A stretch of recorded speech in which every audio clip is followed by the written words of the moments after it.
네, 오늘 말씀의 제목은 영적 효도라는 제목으로 말씀을 전하겠습니다. 영적 효도.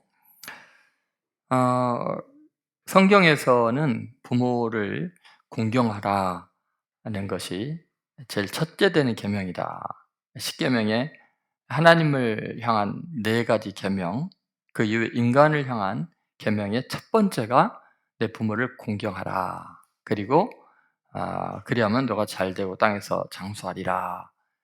이렇게 약속까지 해주는 계명이었고요. 십계명의 그 인간을 향한 계명은 하지 말라, 하지 말라, 뭐 살인하지 말라, 간음하지 도르지 마. 그러는데 유일하게 하라고 하는 계명은 내 부모를 어떻게 하라고요? 공경하라라고 이야기를 하고 있습니다. 내 부모를 공경하라. 이것은 하나님께서 하라고 주신 인간 사이에서 가장 유일하고 중요한 명령이기 때문에 이 기독교는 효를 엄청 강조하고 있다는 것을 알 수 있습니다. 여러분, 하나님께서 우리에게 부모를 공경하라 한 이 말씀을 신앙의 기본으로 삼아야 되고, 그 위에 우리가 하나님을 위해서 뭐 어떤 것들을 할 것인가를 생각해 봐야 됩니다. 결국 내 신앙의 가장 중요한 단면, 그 진실성은 내가 부모님을 향한 태도, 말투 이런 걸로 결정이 되는 거예요. 맞습니까? 네, 왜냐하면 하나님이 우리의 아버지이기 때문에 그래요. 자, 우리가 생각할 때 그러면은 부모님에게 진짜 효도하는 거, 기본이 건강을 잘 챙겨드리고 안부 자주 하고 자주 찾아뵙고 필요한 또 좋은 영양분 음식들을 제공해 드리고 용돈을 드리고 이런 거 기본입니다. 이건 믿지 않는 사람도 훌륭하게 잘해요. 기본적인 인간성이 있는 사람들은요, 부모님을 극진히 모십니다. 그러면 그건 기본이니까 우리 그리스도인들 그거 안 하면 안 돼요? 중요한 건 뭐냐? 그리스도인들 그거보다 더 효도를 해야 된다는 거예요. 맞습니까? 여러분은 세상 사람들이 할 수 없는 효도를 해야 돼요. 그래야 하나님을 믿는 사람들이에요. 자, 여러분, 그리스도인만이 할 수 있는, 그리고 그리스도인이 꼭 해야 되는 가장 중요한 효도가 뭘까요? 그 첫 번째는 하나님의 자녀로 내가 거듭나는 것이 최고의 효도이다. 한번 따라해보세요. 하나님의 자녀로 거듭나는 것이 최고의 효도이다. 자, 왜 그런가 이제 오늘 본문을 보면서 알아보려고 합니다. 오늘 창세기 5장에서 난데없이 창세기 1장이나 2장이 나올 것 같은 이야기가 펼쳐지죠. 갑자기 하나님의 형상대로 사람을 창조하시고 그 계보 이야기가 다시 이어지고 있습니다. 그런데 우리가 금세 알 수 있는 것이 뭐냐면 아담이 낳은 자녀들은 아담의 형상대로 태어났고 그 결과는 살다가 죽었다가 공통적인 요소입니다. 여러분, 이거 아담의 가계도가 실패한 가계도이고 저주의 가계도이고 아픔의 가계도라는 걸 보여주는 거예요. 여러분, 결국은 족보가 쭉 이어지다가 노아 한 사람만 남습니다. 다 몰살당합니다. 여러분, 부모에게 있어서 가장 큰 아픔이 뭐겠어요? 자식 죽는 거예요. 이것처럼 고통스러운 게 없어요. 그런데 여러분, 아담의 후손들은 전부 다 이 길을 갑니다. 부모가 먼저 가든 자식이 먼저 가든 다 살다가 죽다. 아까 읽을 때 여러분 그거 느끼지 않았어요? 와, 결론이 살다 죽었더라. 살다 죽었더라. 여러분, 왜 그럴까요? 아담의 형상대로 태어난 인간들은 결국은 아담의 형상이니까 죽을 수밖에 없어요. 근데 하나님께서는 어떻게 하든지 그 아담의 형상으로 태어난 사람들 중에서 하나님의 형상으로 다시 태어날 사람들을 찾고 계세요. 자, 5장 1절을 보시면요. 하나님께서는 당신의 형상을 따라서 인간을 만들었다고 이야기를 하죠. 같이 한번 읽어보겠습니다. 이것은 아담의 계보를 적은 책이니라. 하나님이 사람을 창조하실 때 하나님의 모양대로 지으시되, 자, 누구의 모양대로 지었어요? 하나님의 모양대로 지었어요. 그런데 아담이 범죄하고 타락했죠. 그러면서 하나님의 형상이 흔적만 남아요. 하나님의 형상이 인간에게서 사라져요.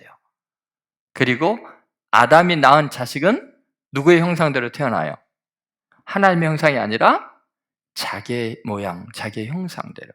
인간의 죽을 수밖에 없는 유전인자를 타고 아담의 속성을 그대로 지니고 죄인으로 태어나는 거예요. 그래서 3절에 그렇게 이야기를 하죠. 자, 5장 3절 같이 했습니다. 아담은 130세에 자기의 모양, 곧 자기의 형상과 같은 아들을 낳아 이름을 셋이라 하였고, 여기 보면 아담이 자녀를 낳을 때 하나님의 모양, 하나님의 형상대로 낳은 게 아니라 뭐예요? 자기의 모양, 곧 자기의 형상과 같은 아들을 낳았어요. 그래서 태어난 게 누구였어요? 가인이었어요. 아벨이었어요. 그 아담의 형상의 특징이 뭐예요? 죄인이라는 거예요.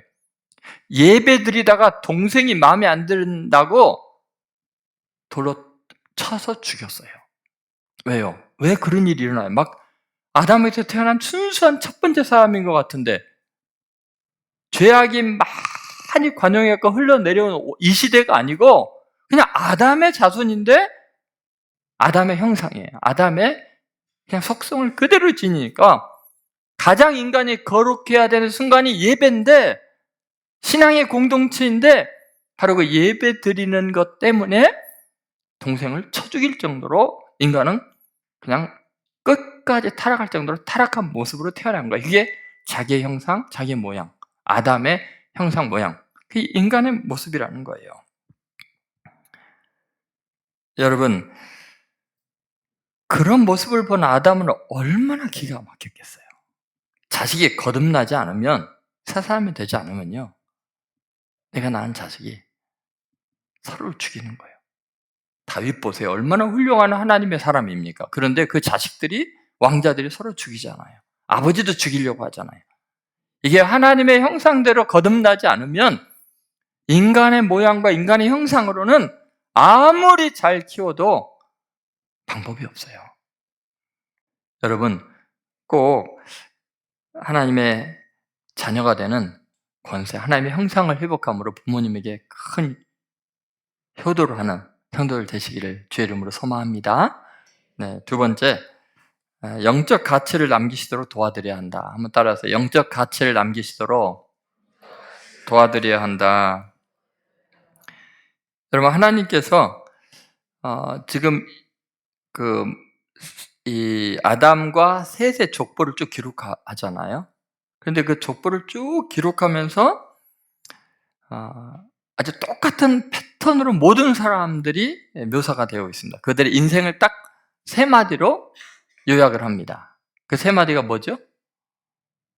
어떤 패턴이 지금 계속 반복돼요? 아까 제가 읽어드릴 때 막 지루하다는 생각 안 들었어요? 자, 어떤 패턴인지 한번 봅시다. 1분만 하겠습니다. 4절부터서 8절 한번 같이 읽어보면서 이게 계속 반복되는 패턴이죠. 한번 같이 읽어보겠습니다. 아담은 셋을 낳은 후 800년을 지내며 자녀들을 낳았으며 그는 930세를 살고 죽었더라. 셋은 105세에 에노스를 낳았고 에노스를 낳은 후 807년을 지내며 자녀들을 낳았으며 그는 912세를 살고 죽었더라. 뭐가 반복이 돼요? 세 가지 패턴이 뭐예요? 인생의 패턴이. 낳고 살고 죽었더라. 여러분, 이게 계속해서 반복이 됩니다. 굉장히 낭만적인 것 같고 세상에 편안한 생활을 살다 간 것 같습니다. 그런데 그 끝이 뭐라고요? 아무리 많이 낳아도 아무리 열심히 살고 길게 900년 가까이 살아도 결과는 뭐예요? 죽었더라. 허무입니다. 여러분, 이게 다라면요, 아무리 많이 소유한들 무슨 의미가 있습니까? 결국 끝이 죽었더라. 절망입니다. 더 슬픈 것은요, 지금 5장이 이렇게 진행이 되고 6장부터 무슨 일이 일어나죠? 홍수 사건이 일어납니다. 그렇게 낳아서 자식을 많이 번식해 놓고 낳고 살고 죽고 그런데 그렇게 많이 낳아도 뭐예요? 900세를 살 때까지 자식을 낳았다 이런 게 나오잖아요. 근데 뭐예요? 결과가 뭐예요?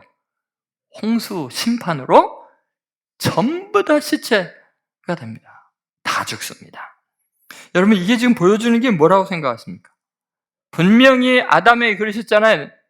내가 먹는 날은 정령 죽으리라. 이게 인생의 허무예요. 허무. 운명이에요. 다 헛됩니다. 죽어갈 것들이고 소멸될 거고 없어질 것들입니다. 여러분의 삶은 어떻습니까? 무엇을 많이 낳고 그래서 많이 쌓아두고 살고, 근데 결과는 뭘까요? 결과는 죽었더라. 명예도 그렇고요, 권력도 그렇고 인기도 그렇고요. 그래서 가끔가다 그래요. 인기가 있거나 평안하거나 일이 잘 되면요, 여러분 그렇지 않습니까? 곧 무슨 일이 닥칠 것 같아. 더 큰 어려움이 닥칠 것 같아. 우리가 운명적으로 알아요. 왜요? 낳고 좋았죠. 살고. 근데 뭐가 반드시 와요? 죽었더라. 여러분 세상 사는 일이 다 그렇습니다. 그래서 여러분 정말 중요한 게 뭔가를 한번 생각해 보십시오. 우리가 부모님께 해드릴 가장 중요한 효 중에 하나가 뭐냐면요, 인생의 허물을 벗어나게 해드리는 거예요. 영적인 가치를 생산하면서 누리면서 영생의 존재로 살게 해드리는 거. 영혼과 연결되는 영적 가치를 느끼며 사시도록 하지 않으면요, 아무리 잘 입혀드리고 좋은 음식 드려도 결국은 죽는다니까요. 삶에 남는 게 아무것도 없습니다. 다 쓸려갑니다. 세상의 풍파에 다 없어집니다. 그래서 정말 중요한 게 뭐냐면요, 하나님 나라의 일꾼으로 사시게 하는 거예요. 영생의 가치를 누리게 하는 거죠. 여러분, 이게 얼마나 중요한가 한번 생각해 봅시다. 그러면 우리 부모님이 정말 영적인 가치를 누리고 살 수 있는 아주 좋은 일이 뭘까요?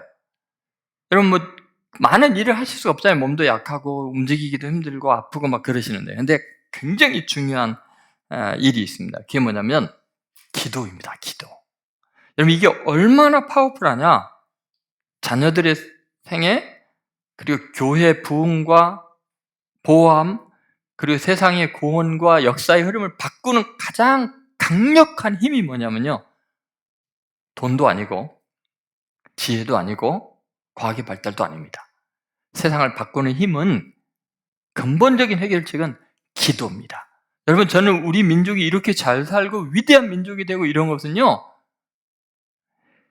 수많은 기도원에서 교회에서 새벽마다 철야하면서 또 산기도하면서 얼마나 우리 부모님들이 기도를 많이 했는지 몰라요. 저도 어렸을 때 저희 교회 권사님들하고 함께 신문지 비누를 들고 삼각산에 올라가고 그 추운 겨울에도 뭐 소나무 붙들고서 밤새껏 기도하고 그런 추억이 있어요. 그러면 여기서만 그런 게 아니라 저골짜기에 써서 쥐어쥐어 이 나라를 불쌍히 여겨달라고, 먹고 살기 힘든 이 민족들을 가난에서 벗어나게 해달라고 얼마나 기도를 많이 했는지 몰라요. 우리 부모님들이 그런 분들이세요. 여러분 예를 들어서 한나의 기도를 한번 생각해 보세요.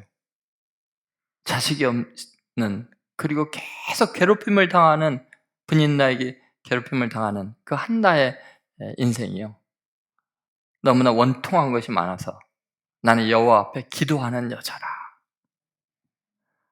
아무것도 상황을 바꿀 힘이 없으니까 하나님께 기도했는데, 그녀의 원통한 간절한 기도 때문에 사사시대 그 인간이치 멋대로 행하고 서로 죽이고 간음하고 지독할 정도로 영적인 암흑길에 희망이 없는 그때, 그래서 태어난 아기가 사무엘이고 그 사무엘이 완전히 역사의 흐름을 바꿔놓잖아요.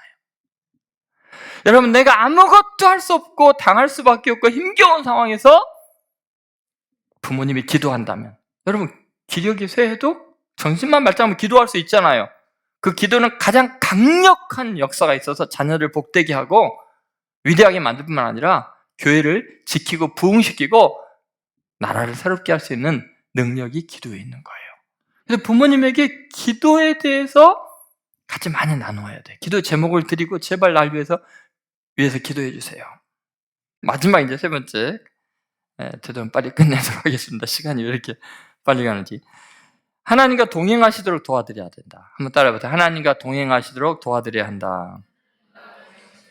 자, 오늘 본문에 이제 읽으면서 여러분 깜짝 놀랄 게 뭐냐면, 낳고 살다가 죽었더라 계속 반복이 되는데 한 사람에게 가서 어때요? 그 패턴이 깨지죠. 누구죠? 에녹이요. 에녹. 정말 놀라운 이야기죠. 자, 22절, 23절 보시죠. 한번 같이 읽겠습니다. 무드셀라를 낳은 후 300년을 하나님과 동행하며 자녀들을 낳았으며 그는 365세를 살았더라. 에녹이 하나님과 동행하더니 하나님이 그를 데려가심으로 세상에 있지 아니하였더라. 아멘. 여러분 정말 신기하죠? 앞에 낳고 살다 죽었더라, 낳고 살다 죽었더라 계속 가다가 에녹에 와서는 하나님과 동행했더라. 그리고 하나님이 그를 데려가심으로 세상에 있지 아니하였더라. 근데 실제로 에녹은요, 다른 사람에 비해서 좀 일찍 아이를 낳습니다. 지금으로는 굉장히 노산이지만 그때는 아주 이른 해산인 것 같아요. 365세까지밖에 또 못 살았어요. 다른 사람은 900 몇 세를 살았는데 이분은 300 몇 세 살았어요. 그러니까 다른 사람은 3분의 1밖에 못 산 거예요. 그리고 시체도 못 찾아요. 그럼 세상 사람들이 볼 때는 어때요? 불쌍한 사람이죠. 짧게 살다가 끝난 인생이었죠. 그런데 성경은 그걸 뭐라고 표현해요? 하나님과 동행했다. 다른 사람이 없는 거예요. 다른 사람들은 그냥 낳고 살다가 그냥 세상적인 일만 했는데 이 사람은 하나님과 동행했어요. 그리고 하나님이 데려가셨어요. 그래서 세상에 있지 않았어요. 여러분 정말 신기한 게 도대체 에녹은 다른 사람과 다른 패턴을 산 이유가 뭘까? 왜 하나님과 동행했을까에 대해서 한번 생각해 보세요. 왜 에녹만 하나님과 동행했을까? 여러분 22절에 보면 그 비밀이 나와 있습니다. 한번 같이 읽겠습니다. 무드셀라를 낳은 후 300년을 하나님과 동행하며 자녀들을 낳았으며, 자, 언제부터 하나님과 동행했어요? 무드셀라를 낳은 후 300년을 하나님과 동행하고 300년을 하나님이 데려가셨어요. 자, 여러분 왜 무드셀라를 낳고 갑자기 하나님과 동행했을까? 그 전에는 하나님과 동행한 거예요, 안 한 거예요? 안 한 거예요. 다른 사람하고 똑같이 낳고 살다 죽은 거예요. 죽을 뻔했어요. 그런데 무드셀라를 낳으면서 갑자기 하나님과 동행해요. 도대체 이유가 뭘까요? 그 비밀이 무드셀라라는 이름의 뜻에 있습니다. 무드셀라라는 이름은 그가 죽는 날 심판이 온다. 지금 자기의 아들을 낳아놓고 이름을 뭐라고 줬어요? 그가 죽는 날 심판이 온다. 아마도 세례 요한을 낳은 부모도 그랬지만 이름을 하나님이 지어주신 거예요. 계시를 해준 거예요. 이 세상 사람들에게 하나의 메시지가 되게 네 아들을 낳으면 이름을 그가 죽으면 세상에 심판이 온다라는 것을 통해서 세상에 하나님의 심판이 곧 다가오고 있다는 걸 알리라는 거예요. 그래서 여러분 호세아라든지 이사라든지 다 자기 자식을 낳을 때 로루마라 하리라 이러면서 그 시대를 향한 하나님의 심판의 메시지를 자식들의 이름으로 내놓는 거죠. 그러니까 에녹은 하나님과 동행 안 할 수가 없는 거예요. 곧 하나님의 심판이 임하니까. 늘 하나님의 심판에 대한 의식 가운데 살고 있는 거예요. 하나님을 인식하면서 살고 있는, 언제 심판이 임할 줄 모르는 거예요. 그 세상이 끝날 줄 모르는 거예요. 그러니까 늘 하나님께 기도하면서 하나님과 동행할 수밖에 없었던 거죠. 여러분 일상에서요, 내가 하나님 앞에 설 날이 있다는 걸 잊어서는 안 돼. 한 번 죽는 것은 사람에게 정하신 것이고 그 후에는 심판이 있으리라. 여러분 그냥 낳고 살다 죽으면 끝이면 얼마나 좋겠어요. 성경 뭐라 그래요? 히브리서 9장 27절에 한 번 죽는 것은 사람에게 정하신 거예요. 다 죽었어요. 근데 뭐예요? 그 후에 심판이 있으리라. 여러분 우리는 꼭 이 사실을 잊어서는 안 돼요. 아담의 가정이 완전히 실패한 가정이었고 인류에게 저주와 사망을 불러오는 정말 비극적인 인생이었어요. 근데 그 아담의 후손 중에 누가 태어났어요? 에녹이 태어났어요. 그 에녹이 하나님과 동행했어요. 하나님의 사랑을 심판할까는 복음을 외치면서 평생을 살다가 하나님이 데려가셨어요. 그 에녹이 무드셀라를 낳고 하나님과 동행하는 삶을 누가 보고 자라냐면 그 할아버지의 신앙을 노아가 보고 자란 거예요. 노아의 생애에 대해서 이야기할 때 노아는 당대 의인이요 하나님과 동행하였더라. 하나님과 동행하였더라. 누구에게 배운 거예요? 할아버지에게, 에녹에게 배운 거예요. 그래서 전 인류가 죄악이 너무 관영해서 완전히 다 멸절당할 위기에서 노아가 그 많은 동물, 식물들 그리고 자기의 자녀들을 보존시킨 거예요. 누구 때문이에요? 누구의 믿음 때문이에요? 에녹의 삶 때 할아버지의 신앙 때문이에요. 여러분, 지금 여러분의 삶이 세월이 가면 반드시 늙고 힘없어지지만 마지막 순간에 여러분이 이 세상을 구원할 수 있는 가장 위대한 삶이 뭔지 아십니까? 겨우 다른 친구들 만나서 나는 내 손자가 이거 해줬어 저거 해줬어 그런 걸로 위로받지 말고 그런 걸로 쓸데없이 어린 소년같이 세상적인 그런 기준으로 그렇게 마무리하면 안 돼요, 인생을. 여러분을 보니까, 손자가 보니까 우리 할머니, 할아버지의 삶은 하나님과 동행하는 삶이다. 하나님이 반드시 심판하시고 세상에 끝날이 있을 거를 종말적인 신앙을 안고 그렇게 살아간 분이다. 나도 내 할아버지, 할머니 신앙을 본받아서 하나님과 동행해야지. 그러한 신앙의 유산을 남겨서 세상을 구원하는 인물들이 되셔야 돼요. 여러분, 그래서 효도는 영적 효도를 해야 돼요. 부모님이 그 신앙이 온전해지도록 끊임없이 부모를 위해서 기도해야 돼요. 그리고 여러분 꼭 기억하세요.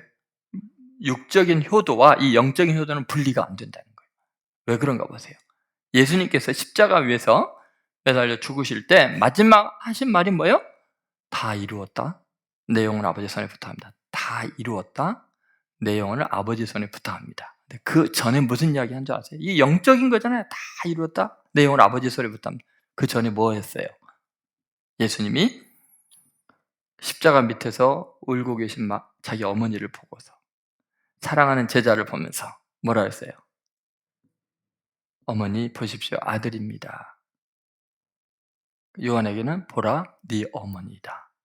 뭐 하라는 거예요? 사랑하는 제자에게 육신의 어머니 네가 나 대신 네 어머니처럼 알고 공개해라. 근데 여러분 보세요. 십자가에 매달려서 숨쉬기가 힘들고 한마디 하기 힘드는데 마지막 예수님의 삶에 가장 중요한 게 뭐였어요? 마지막 외친 말이 효도였어요. 보라 네 어머니다. 어머니 끝까지 책임지는 거예요. 그것이 아버지 하나님을 향한 내 영혼을 아버지께 부탁합니다 하고 분리가 안 돼요. 예수님께서 마지막 외치신 다 이루었다는 언제 다 이루었냐면 부모님께 효도하는 그 순간에 다 이루었다는 거예요. 보라 네 어머니라 효를 다 하니까 그 다음 뭐라 그랬어요? 다 이루었다. 전 인류를 구원하는 일은 효를 통해서 실제로 이루어지는 거예요. 오늘부터 여러분 부모님께 효를 다함으로 예수님처럼 다 이루었다. 그렇게 영적인 가치를 부모님에게 선물하는 아주 효성지극한 예수님의 성도들 되시기를 주의 이름으로 축원드립니다.